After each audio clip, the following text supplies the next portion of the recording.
喂各位，歡迎嚟到2026年達沃斯世界經濟論壇嘅重磅對談。今次請到 NVIDIA 老闆兼 CEO 黃仁勳 Jensen Huang 同 BlackRock 大佬 Lawrence D. Fink 一齊傾偈，講 AI 未來同全球經濟點樣翻天覆地。黃仁勳直頭話 AI 係人類史上最大規模嘅基礎設施建設。佢用5層蛋糕嚟解釋，由能源、晶片、雲端、模型到最後應用層，每一層都要大灑錢，已經燒咗幾百億美金，之後仲要燒幾萬億。最正係佢話 AI 唔會搶飯碗，反而會爆發生產力，創造一大堆高薪工。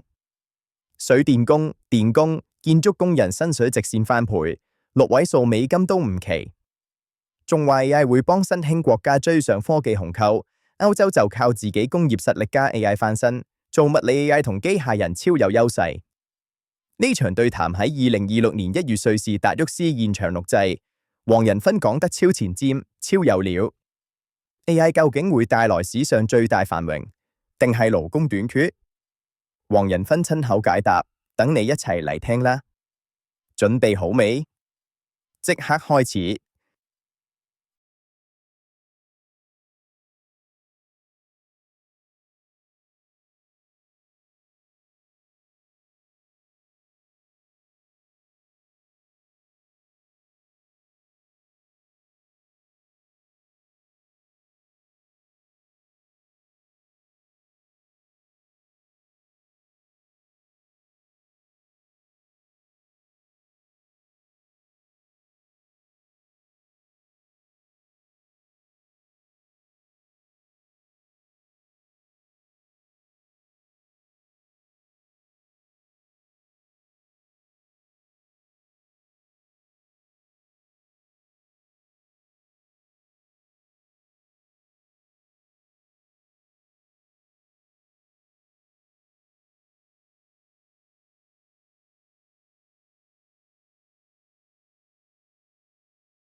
各位早晨，好開心可以再次返到嚟呢個會議廳，希望大家尋日都過得愉快，今日亦都享受其中。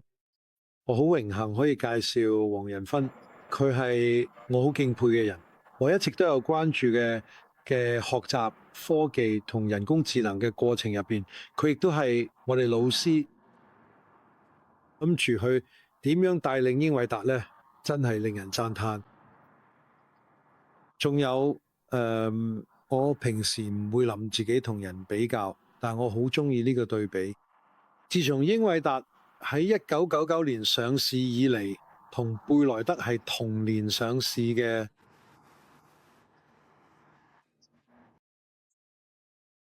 天啊，好！英偉達俾股東嘅總回報率複合增長達到咗37%。大家睇下。如果所有退休基金喺英偉達上市嗰陣就投資，會係點樣？咁大家嘅退休生活就會變得非常之成功。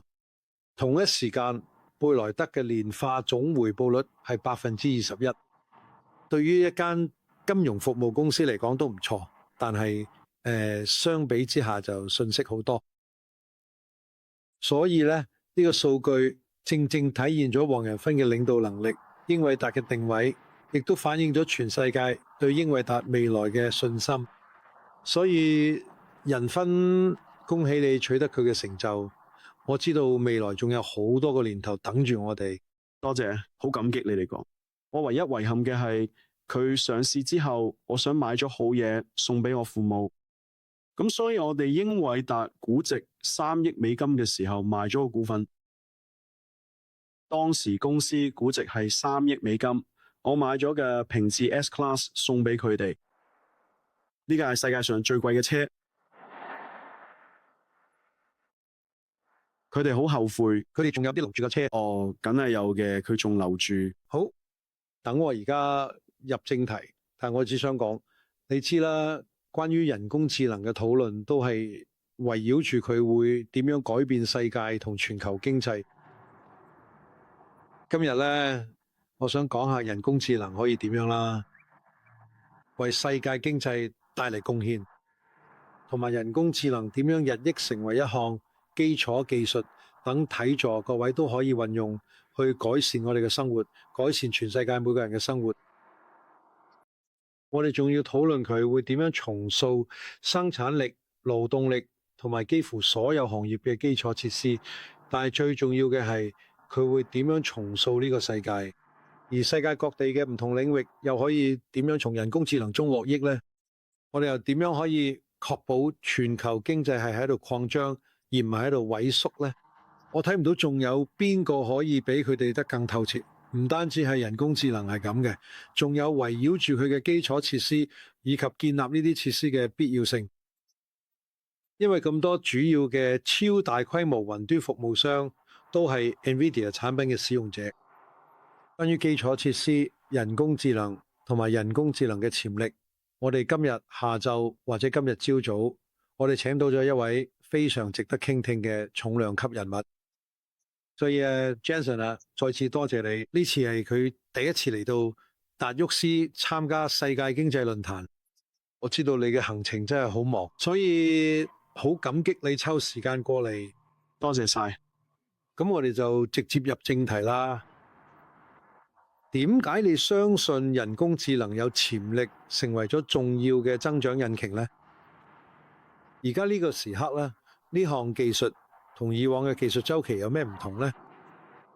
係首先，當你諗起人工智能，而你又正以各種方式同佢互動，好似 ChatGPT 啦，當然仲有 Gemini 同埋 Anthropic 嘅 Claude 啦，仲有啲嘢可以做到嘅神奇嘅，咁樣係有助於回歸到基本原理，去思考運算架構底層究竟發生緊咩事。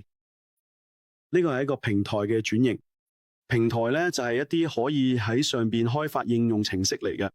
呢次係平台轉型，就好似當年轉向個人電腦 PC 咁，新嘅應用程式被開發出嚟，喺新類型嘅電腦上邊運行。仲有轉向互聯網嘅平台轉型，一種新嘅運算平台承載咗各種各樣新嘅應用程式。仲有轉向流動雲端嘅平台轉型。喺每一次喺平台轉型入邊，運算架構都會被重新定義，並創造出新嘅應用程式。呢個係一個新嘅平台轉型，就好似你今日用緊 ChatGPT 嘅。好重要嘅一點係要明白，佢本身係一個應用程式，但更重要嘅係新嘅應用程式將會建立咗 ChatGPT 之上，新嘅應用程式亦會建立喺 Anthropic 之上，例如 Claude 嘅。所以從呢個角度嚟，佢就係一個平台轉型。如果你意識到人工智能可以做到以前做唔到嘅嘢，佢哋就真係好容易理解。以前嘅軟件實際上係預錄好啲，人類會輸入並描述演算法，或者係俾電腦執行嘅指令。佢以前只能夠處理結構化嘅資訊，即係話你要輸入姓名、地址、戶口號碼、年齡、住址。你要建立呢啲結構化嘅表格，然後軟件先可以從中提取資訊，我哋稱之為 SQL 查詢。SQL 係世界上已知最重要嘅數據庫引擎。佢而家之前咧，幾乎所有嘢都係喺 SQL 上運行。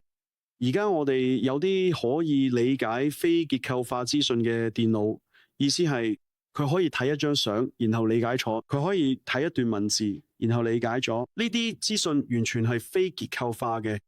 佢可以聽聲，然後理解佢哋意義，理解佢哋結構，並推論出應該點樣處理。所以我哋第一次擁有一部唔係預先錄製，而係實時處理嘅電腦。意思係佢能夠根據當時嘅情況，無論係環境資訊、上下文資訊，定係你提供嘅任何資訊，佢都可以推論出嗰啲資訊嘅意義，並推論出你嘅意圖。而呢啲意圖可以用一種非常非結構化嘅方式嘅描述，你想點樣描述都得，我哋稱之為提示詞。但係想點樣描述都得，只要佢能夠理解你嘅意圖，佢就可以為你執行任務。而家最重要嘅一點係，因為我哋正喺度重新發明成個運算堆疊，問題係佢哋係 AI。當你諗起 AI 嘅時候，你會諗起 AI 模型，但係喺工業上理解 AI 係好重要嘅。佢本質上其實係一個5層蛋糕，最底層係能源。AI 因為係實時處理，而且係實時生成智能，所以佢需要能源嘅運作。能源係第一層，第二層咧係我身處喺嗰一層，就係晶片同埋運算基礎設施。再上一層係雲端基礎設施，即係雲端服務。再上一層就係 AI 模型。呢度就係大多數人認為 AI 所在之處咧，但係唔好忘記，為咗令呢啲模型出現，你必須擁有下邊所有嘅層次。但係最重要嘅一層，亦都係而家正喺度發生緊嘅一層。坦白講，舊年之所以係 AI 令人驚嘆嘅一年，係因為 AI 模型取得咗巨大嘅進步，令到喺上邊嗰層，亦都係我哋最終都需要成功嘅嗰一層，即係上面嘅應用層。所以呢個應用層咧，可以係金融服務、醫療保健，或者係製造業。最頂呢一層，最終會係產生經濟效益嘅地方。但重要嘅係，因為呢個運算平台需要下面所有嘅層次，佢已經開始嘅。大家而家都見到，佢已經開始喺人類歷史上規模最大嘅基礎設施建設。我哋而家已經投入咗幾千億美金，就係咁，我哋已經投入咗幾千億美金。Larry 同我哋有機會一齊合作好多項目。目前有數以萬億美元計嘅基礎設施需要去構建，而呢樣嘢係合理嘅。合理係因為所有呢啲內容咧，都必須經過處理，等人工智能。即係嘅模型可以產生必要嘅智能，去驅動最終運行嘅上面嘅應用程式。咁所以當你回頭一層一層咁去分析咧，你就會發現能源領域而家正經歷緊非凡嘅增長。晶片領域方面咧，台積電啱啱宣布佢哋將會興建20座新嘅晶片廠。鴻海同我哋合作，仲有偉創同廣達正喺度起30座新嘅電腦工廠。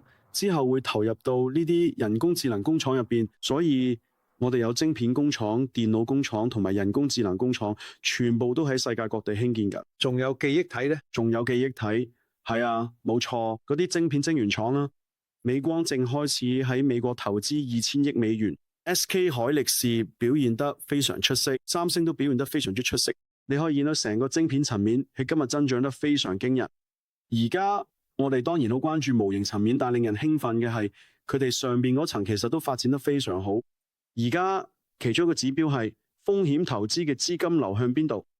舊年2025年係風險投資史上資金規模最大嘅年份之一，而舊年大部分資金都流向咗所謂嘅人工智能原生公司。呢啲公司涵蓋醫療保健、機械人技術、製造業、金融服務，即係世界上所有嘅大型行業。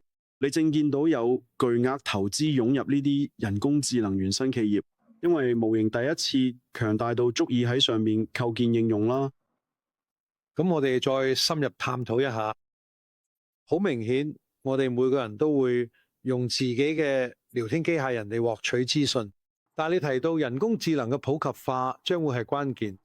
我哋傾下呢樣嘢，譬如探討下更多嘅發展潛力，關於人工智能嘅現實世界普及化嘅一啲諗法。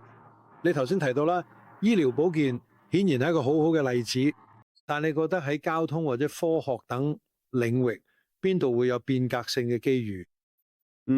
舊年我會話，舊年嘅人工智能嘅技術層面，即係模型層面，發生咗3件大事啦。第一件係模型本身一開始雖然好新奇有趣，但係佢哋會產生好多幻覺。而到咗舊年，我哋大家都可以合理咁接受呢啲模型已經變得更加踏實，佢哋可以做研究，佢哋可以對一啲可能未經訓練嘅情況進行推理，將佢拆解成一步步嘅推理步驟，然後制定計劃嘅回答你嘅問題，做研究或者執行任務。所以喺舊年我哋見到語言模型演變成人工智能系統，我哋稱之為代理系統，即係代理人工智能。第二個重大突破咧就係開放模型嘅突破。幾年前定係1年前呢 DeepSeek 面世，當時嘅 DeepSeek 出現呢，好多人都對佢相當擔心嘅。坦白講 ，DeepSeek 對全球大部分行業同公司嚟講都係一件大事啊，因為佢係世界上第一個開放推理模型。自此之後，一大堆開放推理模型相繼湧現，而且開放模型令到公司、行業、研究人員、教育工作者，即係大學、初創企業，都能夠使用呢啲開放模型去開展一啲嘢，並創造出針對特定領域或專門滿足佢嘅需求嚟嘅。舊年取得巨大進展嘅第3個領域係物理智能，即係物理人工智能嘅概念。人工智能唔單止理解語言，仲可以理解，如果你願意嚟講嘅話，大自然佢可以係理解呢度物理世界嘅人工智能，理解蛋白質、化學物質、自然物理嘅人工智能，例如流體動力學、粒子物理、量子物理呢啲人工智能。而家正喺度學習所有呢啲唔同嘅結構同唔同嘅語言。如果你願意咁講嘅話，蛋白質本質上就係一種語言啦。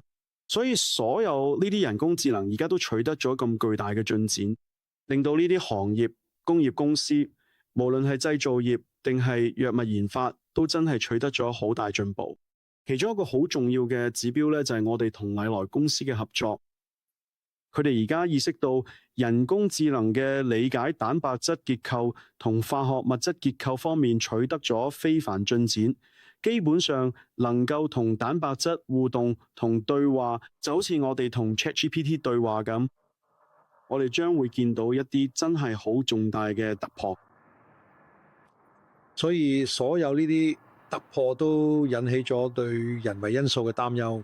你同我就呢方面傾過好多次嘅，但我哋需要話俾所有觀眾聽，大家非常擔心就係人工智能會取代工作職位，而你一路持相反意見。顯然人工智能建設歷史上最大規模嘅基礎設施建設將會發生。能源領域正喺度創造職位，晶片行業正喺度創造職位，基礎設施層正喺度創造職位，土地、電力同外殼，我係話係咪真係好犀利？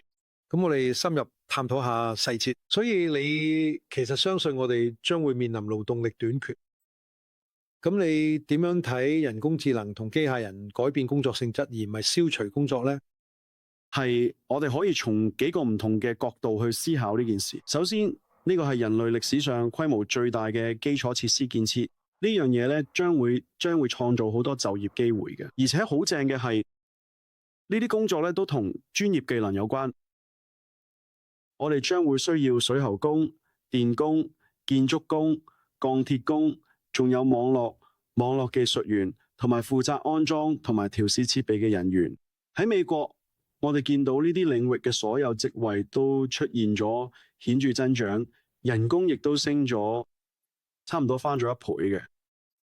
所以我哋講緊嘅係建造晶片廠、電腦廠或者人工智能工廠嘅人呢，人工可以達到6位數，而我哋喺呢方面非常缺乏人才。我真係好高興見到咁多國家嘅咁多人都真正意識到呢個領域嘅重要性。你知啦，每個人都應該能夠過上好生活，你唔需要有電腦科學博士學位都可以做到。所以我好高興見到呢種情況。第二件要意識到嘅事呢，就係我哋會推論任務自動化之類嘅嘢，以及咧佢哋對就業有咩影響。你知啦，我只係想分享一啲咁事啊。呢啲係現實世界中真正發生過咁嘅事。仲記唔記得10年前其中一個大家都認為會被淘汰嘅首批職業之一呢，就係放射科。咁原因係第一批展現出超越人類能力嘅人工智能，就係電腦視覺。而電腦視覺最大嘅應用之一就係輔助放射科醫生研究掃描影像。好啦，10年後，人工智能確實已經完全滲透並擴散到放射科嘅每個角落。而家放射科醫生確實會用人工智能嘅研究掃描影像。呢種影響係100%嘅，而且係完全真實嘅。然而並唔意外，我係話如果你從基本原理去推論，就唔會覺得意外。放射科醫生嘅人數反而增加咗啦。係因為對人工智能缺乏信任，定係因為人類同人工智能結果嘅互動會帶嚟更好嘅成效？冇錯，冇錯啦。原因係放射科醫生嘅工作，佢嘅工作嘅目的係診斷疾病，係幫助病人診斷疾病，呢個先係冇益工作嘅目的。而工作任務咧就包括研究掃描影像。而家佢哋可以極速研究掃描影像，呢個事實令佢哋可以花更多時間同病人一齊診斷疾病，同病人互動，同其他臨床醫生交流。好啦，令人驚訝嘅係，其實亦都唔意外，結果係醫院可以接診嘅病人數量增加咗。因為你知啦，有好多人等咗好耐先可以做掃描，咁所以而家因為病人數量增加咗，醫院嘅收入亦都增加咗。佢哋就聘請更多放射科醫生，同樣嘅情況亦都發生喺護士身上。美國目前短缺500萬名護士，由於使用人工智能嘅做病歷記錄同埋病人就診嘅轉錄，護士原本要花一半時間喺記錄上面做文書記錄，而家佢哋可以用人工智能技術，有一間叫 Abridge 嘅公司係我哋嘅合作夥伴，做緊非常出色嘅工作。咁結果呢，護士可以花更多時間去照顧病人，人民關懷。冇錯，因為而家可以啲更多病人啦，我哋唔再受護士人數嘅瓶頸限制，更多病人可以更快入院，結果醫院嘅運作更好，佢哋會聘請更多護士。所以令人驚訝嘅係，人工智能正喺度提高佢哋嘅生產，唔意外地，人工智能正喺度提高佢哋嘅生產力。結果醫院嘅經營狀況更好，佢哋想聘請更多人，因為有太多人等咗太耐先可以入院，所以呢兩個係完美嘅例子。而家最簡單嘅思考方式係，人工智能對某項工作嘅影響咧，係要理解呢份工作嘅目的係乜嘢，同埋呢份工作嘅任務係乜嘢。如果你只係放部攝影機喺我哋兩個面前觀察，你可能會以為我哋兩個係打字員，因為我將所有時間咧都花咗打字上面嘅。所以如果人工智能可以自動完成咁多文字預測並幫我哋打字，我哋就會失業。但係顯然打字唔係我哋嘅目的，所以問題係你份工作嘅目的係冇嘅。對於放射科醫生同護士嚟講，目的係照顧人。而呢個目的因為任務自動化而得到強化，並變得更有生產力。所以如果你可以區分每個人嘅工作目的同任務，我認為呢個係一個好有用嘅框架。等我哋將話題擴展到發達經濟體之外，幫我理解下人工智能點樣喺更廣闊嘅世界發揮作用並幫助世界。我上個週末讀咗 Anthropic 嘅一篇文章啦。基本上係話最近人工智能嘅使用主要由受過教育嘅社會主導，佢哋甚至見到受過教育嘅每個社會中受過教育嘅部分使用得更加頻繁。佢哋顯然係針對自己嘅模型群體嘅使用，所以可能會有自己嘅偏見。咁我哋點樣確保人工智能呢？係一種變革性技術。就好似無線網絡同 5G 對新興世界嘅影響一樣。當你將呢啲結合埋一齊，對新興世界意味住佢哋，我哋點樣去擴大全球經濟？第二，你知啦，講返機械人同人工智能對就業嘅影響，嗰度肯定會出現一啲取代嘅情況。而美國已經開始出現呢種嘅取代現象。我哋可能會創造更多水喉匠同電工職位。但可能唔再需要咁多金融機構入邊嘅分析師、律師，亦都唔需要咁多分析員啦，因為佢哋可以更快咁收集到數據啦。咁我哋轉個話題，講下新興世界同埋發展中國家，你覺得嗰度會點樣發展呢？首先，人工智能係基礎設施，我睇唔到世界上有邊個國家係唔需要將人工智能納入基礎設施嘅，因為每個國家都有電力同道路。你亦都應該將人工智能視為基礎設施嘅一部分。當然，你隨時可以進口人工智能，但而家要訓練人工智能其實唔係咁難，而且因為而家有咁多開源模型，呢啲開源模型配合翻你嘅本地嘅專業知識，你應該可以創造出對自己國家有幫助嘅模型。所以我深信每個國家都應該參與其中，去建立人工智能基礎設施，打造屬於自己嘅人工智能。利用好語言同埋文化呢啲最基本嘅天然資源，開發並不斷完善你哋嘅人工智能，等國家智能成為生態系統嘅一部分。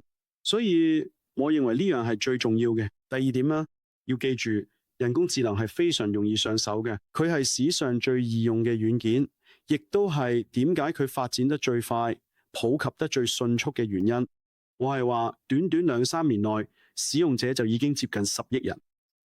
我認為首先 Claude 真係好犀利 ，Anthropic 喺開發 Claude 方面取得咗巨大進步，係一個好大嘅飛躍。係啊，我哋成間公司周圍都有用嘅，多啲嘅編程能力、推理能力，仲有佢哋各項功能，真係令人讚嘆。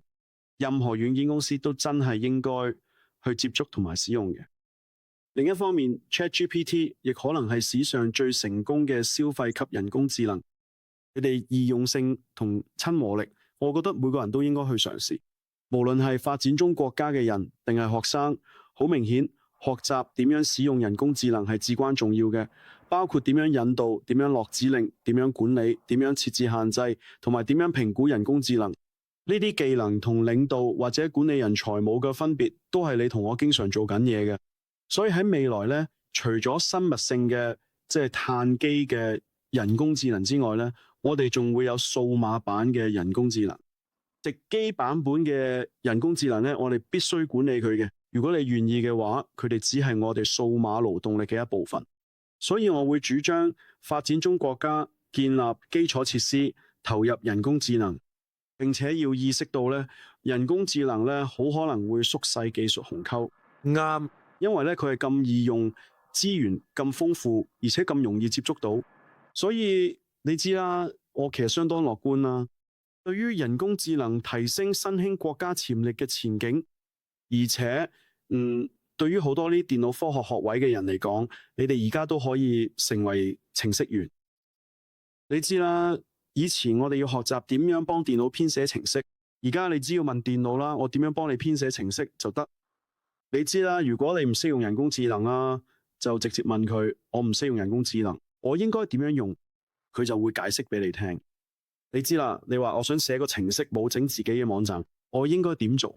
咁就會問你一大堆關於你想整咩網站嘅問題，然後幫你寫好代碼。所以佢就係咁易用。呢個當然就係人工智能令人驚嘆嘅力量，真係好令人興奮。仲有2個簡單問題，因為我哋就快啲時間啦。我哋而家身處歐洲，頭先我哋講嘅好多公司提到好多美國公司同埋亞洲公司，同我哋講下人工智能同歐洲嘅成功，以及未來可以點樣交匯。你覺得 NVIDIA 喺歐洲扮演緊咩角色？NVIDIA 有幸同世界上每一間人工智能公司合作，因為我哋處於基礎設施底層，為各領域嘅人工智能提供動力。我哋支持語言、生物、物理、世界模型以及製造業同機械人相關嘅人工智能。對歐洲嚟講，最令人興奮嘅係，記住你哋嘅工業基礎非常強大。歐洲嘅工業製造基礎強大得令人難以置信，呢個係你喺跨越軟件時代嘅大好機會。美國確實引領嘅軟件時代，人工智能係一種唔需要寫代碼嘅軟件。你唔係寫人工智能，而係教人工智能。所以而家就要盡早投入，咁樣你就可以將你嘅工業能力、製造能力同人工智能融合，帶領你進入實體人工智能或者機器人嘅世界。你知啦，機器人技術對歐洲國家嚟講係一個世代難逢嘅機遇。無論係你知啦，我喺呢度訪問過咗所有國家，工業基礎都非常之強。另一點要意識到佢係歐洲嘅好多深層科學領域依然非常強大，冇錯，而深層科學而家可以受惠於人工智能嘅應用，去加速你哋嘅研發發現。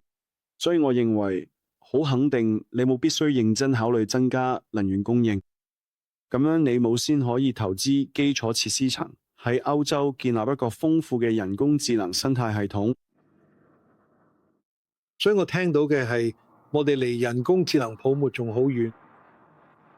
問題係我哋嘅投資夠唔夠？我哋換個角度嘅，因為有好多人喺度講緊泡沫，但係問題係我從你嗰度聽到嘅係，你知啦，我哋嘅投資夠唔夠去做我哋需要做嘅嘢，去擴大全球經濟。咁所以測試人工智能泡沫嘅一個好方法，就係要睇到 NVIDIA 而家嘅雲端已經有數百萬粒 GPU， 我哋嘅每一個雲端平台，你知啦，我哋無處不在。如果你而家想租一粒 NVIDIA GPU 係非常之困難，而且 GPU 租賃嘅現貨價格咧仲喺度升緊。冇錯，唔單止係最新一代，連2代之前嘅舊 GPU 咧都係租賃嘅現貨價格都喺度升。原因係因為新成立嘅人工智能公司數量以及轉移研發預算嘅公司數量。Lilly 就係一個好好嘅例子。3年前，佢哋大部分甚至全部嘅研發預算可能都係用佢嘅實驗室。留意下佢哋投資嘅大型人工智能超級電腦同埋大型人工智能實驗室，研發預算將會越嚟越多嘅轉向人工智能。所以人工智能泡沫係之所以出現，係因為投資規模巨大。投資大係因為我哋必須為上面所有人工智能層構建必要嘅基礎設施。所以我認為呢個機會真係非常之難得，每個人都應該參與其中啦，每個人都應該投入入去。我哋需要更多能源，我諗我哋大家都意識到呢一點。我哋需要更多土地、電力同埋外殼，我哋需要更多技術工人。喺事實上，歐洲嘅呢類勞動力人口非常之強大。係啊，係喺好多方面，美國喺過去嗰20-30年入邊失去咗嗰種優勢，但係喺歐洲呢度嗰種力量依然非常強大。呢個係一個非凡嘅機會，你一定要好好把握。所以你知啦，喺我同 Larry 工作嘅地方，我哋見到好多投資機會，而投資嘅規模亦都喺度不斷擴大。初創企業嘅數量，正如我頭先所講，2025年係風投史上投資額最大嘅一年，全球超過1000億美金，喺世界各地，大部分都係原生人工智能企業。咁所以呢啲人工智能公司咧，基本上係喺上面構建應用層啦，而佢哋將會需要基礎設施，佢哋需要我哋嘅投資你知啦，去共同創造呢個未來。我相信對全球退休基金而言，參與並隨住人工智能世界成長，會係一項出色嘅投資。呢個都係我想傳達俾政治領袖嘅信息。我哋要確保普通退休金領取者、普通儲蓄者都能分享到呢份增長。如果佢哋只係企喺旁邊嘅，你知啦，佢哋會覺得自己被遺忘嘅。而我哋想投資嘅基礎設施，冇錯，係啊，係基礎設施係一項好正嘅投資。長線講，呢個係單一最大規模嘅基礎設施，係人類歷史上嘅建設，係參與入閘啦。係我哋時間到啦，希望現場嘅每一位觀眾同埋網上嚟緊直播嘅每一位都見識到 Jensen Huang 作為領袖嘅魅力。咁唔單止係科技同人工智能領域嘅領袖，亦都係商界嘅領袖。佢仲係一位有心靈、有靈魂嘅領袖啦。點睇今日非常重要，展現出發自內心同靈魂嘅領導力。多謝大家，多謝大家。